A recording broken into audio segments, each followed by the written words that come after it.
any amount for any duration at the whim of the state's suggestion.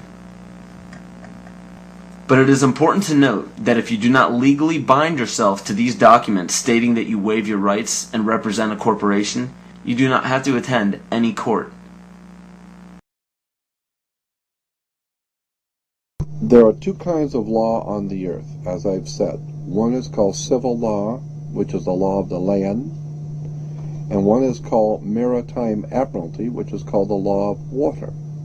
The maritime admiralty is banking law.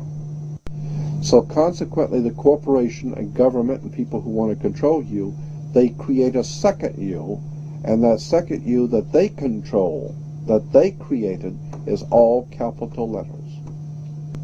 Check it out. Anytime you get a bill, you get a lawsuit, you get a fine, a ticket, somebody sends you a bill from the Department of Water and Power, check it out on your driver's license, on your Social Security card, on your insurance cards. Anything having to do with business, your name will always be in all capital letters, because only all capital letters can be dealt with by banks and government.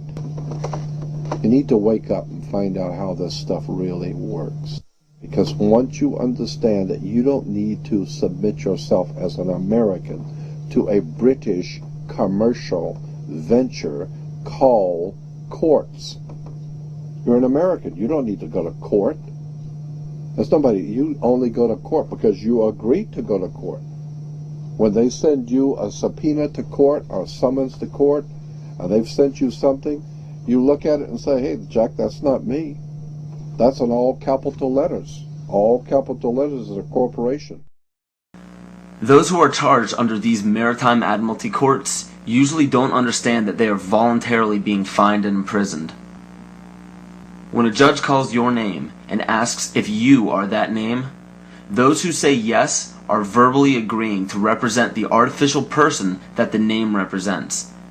In doing so, you are voluntarily waiving your rights under the Constitution. Your absolute rights as natural persons are the right to life, security, and property. And all of these are very important. Remember that you can never be deprived of these simple rights unless you are willingly waiving them. But you need to understand your rights if you want to be protected under them. When sustainable development is knocking down your door for the right to your property, you need to understand your inherent right to your property, which extends from the visible surface to the center of the earth. But please note that these steps are simply the beginning. They merely treat the symptoms instead of attacking the root. To understand fully how to protect yourself, you need to understand your origin.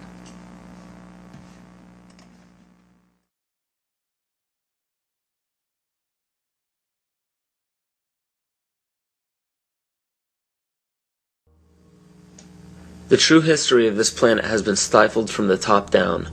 Since the inception of monotheism and the ridicule as well as outlaw in specific cultures of all pagan religions and practices, a lie has been forced upon all civilizations.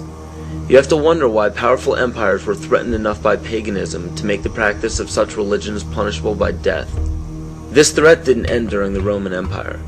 Take a look at how the founders of America, by mandate of Great Britain, wiped out Native American tribes indiscriminately. Great Britain has also shown some of the most brutal forms of genocide in Africa, India, New Zealand, New Guinea, and many other locations in which pagan tribes still existed. East Timor suffered from one of the most brutal genocides in all of history and was fueled by the United Nations and the United States funding during the Carter administration. Ford and Kissinger visited Jakarta, I think it was December 5th. We know that they had requested that Indonesia delay the invasion until after they left because it would be too embarrassing.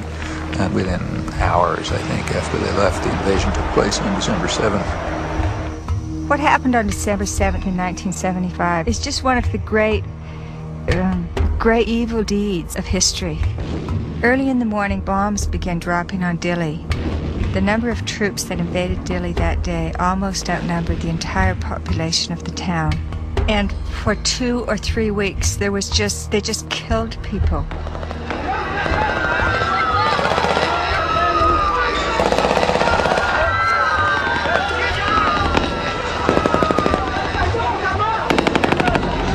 So the Timorese were fleeing into the jungles by the thousands. By late 1977-78, Indonesia set up receiving centers for those Timorese who came out of the jungle waving white flags.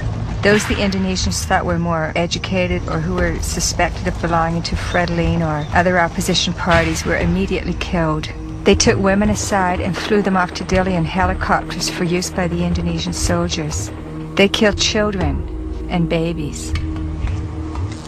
But in those days, their main strategy and their main weapon was starvation.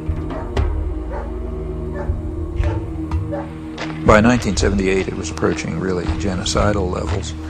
The church and other sources estimated about 200,000 people killed. The U.S. backed it all the way. The U.S. provided 90% of the arms. Right after the invasion, arms shipments were stepped up. When the Indonesians actually began to run out of arms in 1978, the Carter administration moved in and increased arms sales, and other Western countries did the same. Canada, England, Holland, and everybody who could make a buck was in there trying to make sure they could kill more Timorese. The last thing that the ones in power want is a sovereign group or tribe setting a positive example for others. It is important to note that followers of monotheistic religions are not to blame, just as not all members of Freemasonry, intelligence agencies, fraternal orders, or political organizations are part of the esoteric agenda that is being carried out in all upper echelons of society. And it's difficult for people to comprehend, but paganism is no more dangerous than understanding surgical procedures. The knowledge can be very useful when applied properly, yet it can also have very detrimental effects if misused or abused. Understand that most all of these problems are not by mistake, but by design. Most people do not understand how colors, shapes, catchwords and phrases, and biological timings are all used as talismans to affect humanity on an emotional and spiritual level. Colors are used hypnotically in every news channel and corporate advertisement. Fast food chains typically use vibrant reds, yellows, and whites in their restaurants to cause the customers to feel hurried and restless. This helps the customers filter in and out quicker to make for more customers. Fine dining restaurants, on the other hand, use very earthy, natural colors such as soft greens, blues, and browns to calm the senses and to make for a more lengthy and peaceful meal. And the same goes for the music that is played at these establishments. Specific musical notations and progressions can give relaxing or exciting stimuli to the body without our knowledge. The music industry goes even further and uses natural rhythms of the heart to map out the tempo of pop songs. This is why 72 beats per minute is used very frequently in pop music. Music is not a product of culture. In 1986, the National Academy of Science found that infants prefer consonant sounds such as perfect fifths rather than dissonant ones. This is just a small example of our natural ability to understand sound. So be very careful when placing a child in front of a TV or near a stereo. Those who believe that children cannot comprehend violence on a TV screen or aggression from music are thinking strictly with the left brain. The child may not rationally understand the words or actions on the screen, but the right brain, even in infants, can absolutely understand everything in its immediate environment because it transmits a frequency that can affect us on a subatomic level. Science has even proven that proper sonic vibrations are essential for the health of our vegetation. Studies done on many ecosystems have shown that when a specific species becomes extinct or moves from an area, another species will replace its song patterns to fit the overall harmony of the vibrations required for plant life to thrive. All these are known as talismans and are used very carefully by corporations and the media. Catchphrases are also used to spark certain emotions in the psyche.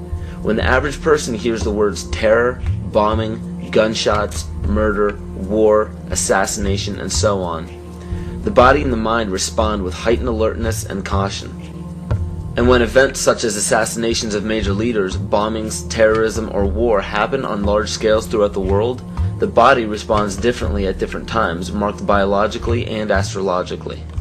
The tragic event involving the Branch Davidians at Waco and the Oklahoma City bombings claimed the lives of men, women, and children as they ended in flames on April 19th. This date is a pagan holiday where human sacrifice is made by fire. The tragic events of September 11th, 2001 happened on the Mayan calendar date of 6 epochs, which represents large-scale change.